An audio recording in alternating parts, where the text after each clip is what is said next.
Trey Burke has been around this league for a long time. Boban has been around the league for a long time. It's been successful on all levels.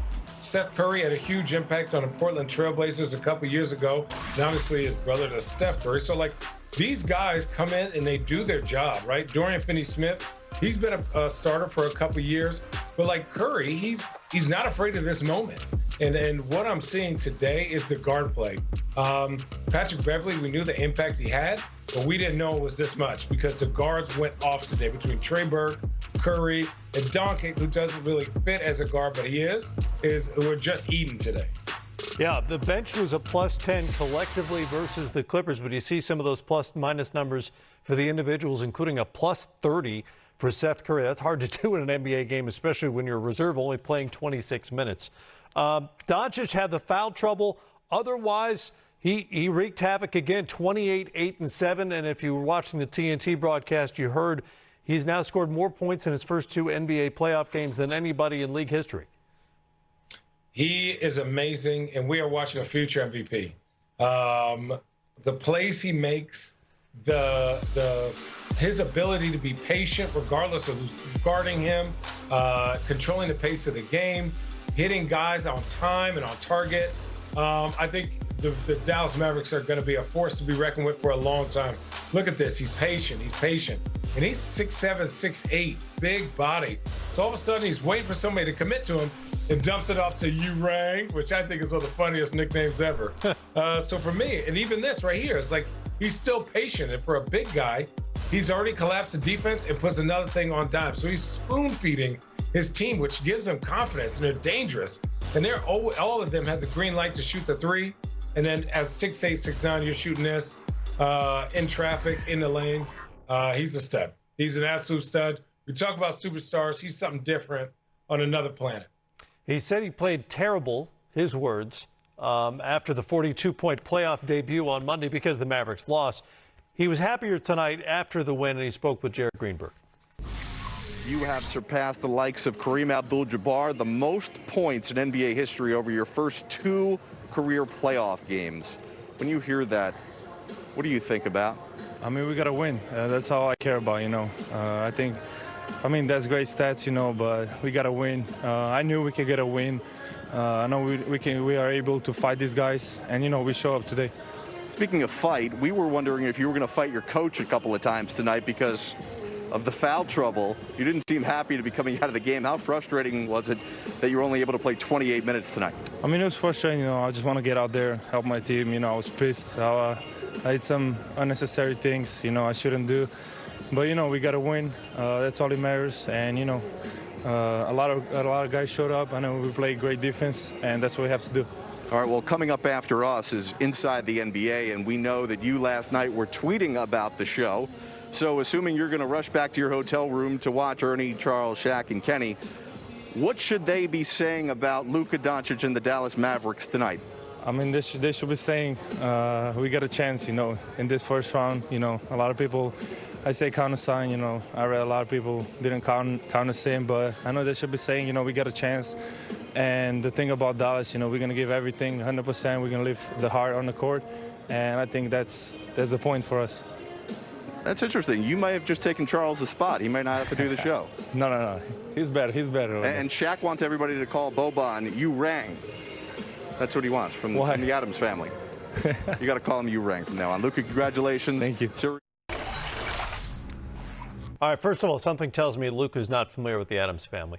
Secondly, no. I think it turns out he may actually be second all-time in terms of points for his first 2 postseason games. Nonetheless, historically great here to start so far. I do want to get into the Clippers here before we start hearing from the coaches and players from this game. Paul George never in rhythm. He was foul trouble, scoreless in the first half. Wasn't his night. 4 of 17 from the field, 14 and 10. Kawhi had 35. But as a team, I don't know, there just wasn't a lot of fluidity for this Clipper team offensively. And on the defensive end, where they really should be elite, they had no answers for this machine of a Mavericks offense.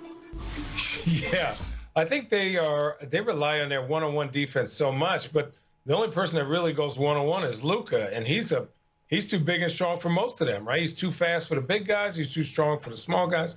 He's a problem for everybody. But I think in the Mavericks system, they move and cut.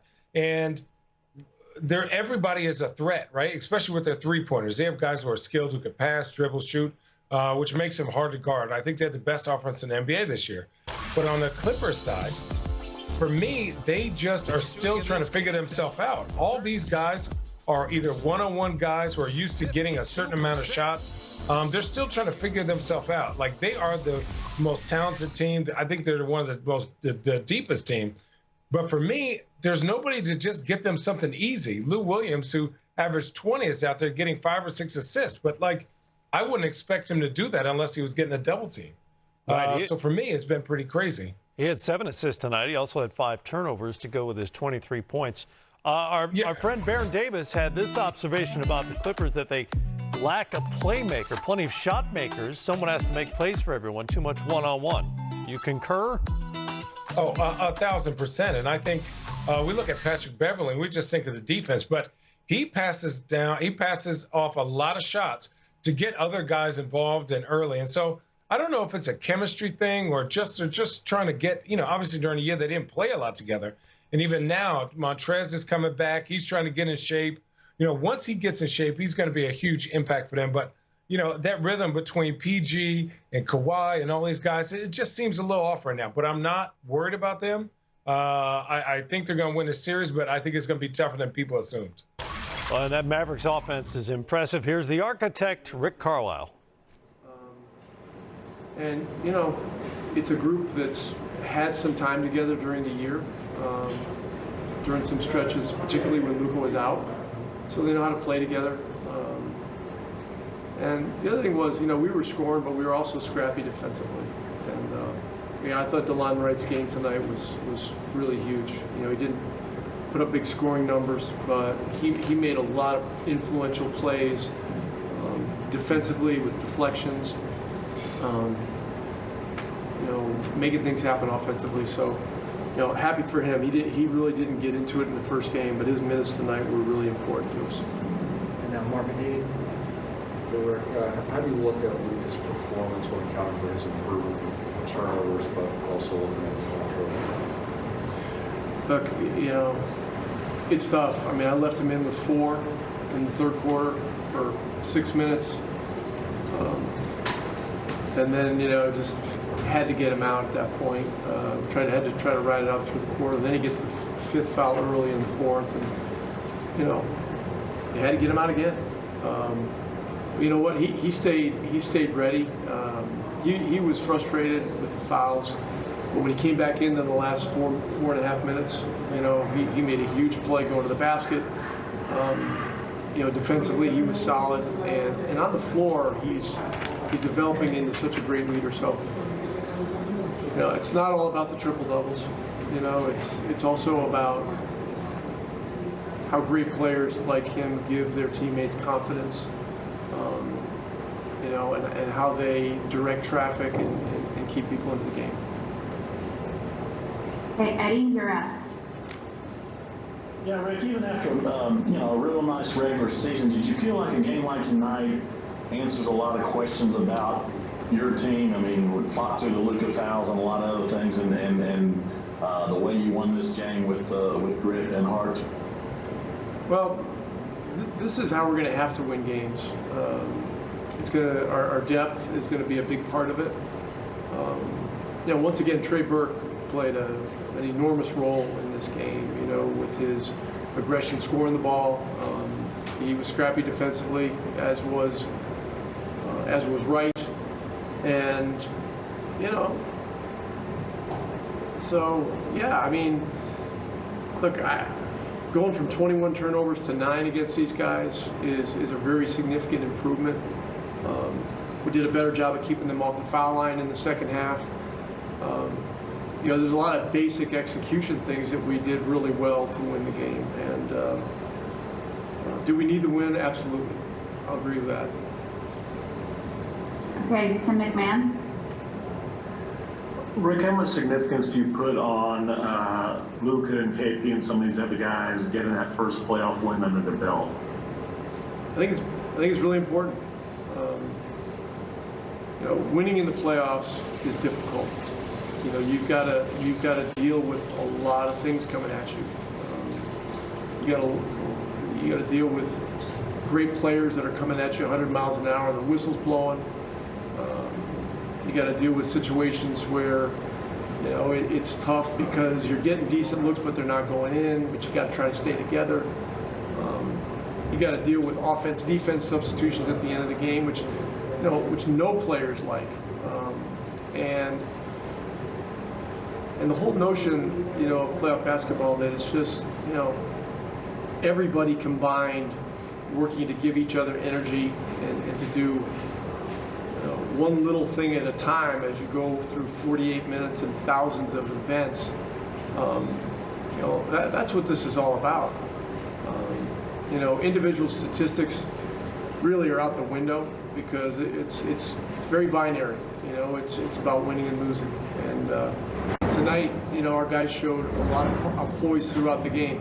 You know, the Clippers are super talented, very aggressive, very physical, and you know, it's we did a good job holding up under a lot of pressure, and that was great to see. Okay, two more. Saad, go ahead. Hey Rick, you've talked for the past month and a half about becoming a better defensive team. How do you think that you guys did today, and specifically, how were you able to limit Paul George to the numbers that you were able to do that today? Well, he's a priority for us. You know, a lot of his misses came in the frantic moments of the fourth quarter where they were down and had to get points on the board. So I don't make a lot of his shooting statistics. But look, we took a step tonight in the right direction, and it's important to feel what winning feels like. But we're also up against the human nature curve, you know, which is always tough after you win a playoff game. You know, even in a situation like this where there's no fans in the building, you know, you get an exuberant feeling, and you can't let human nature get the best of you.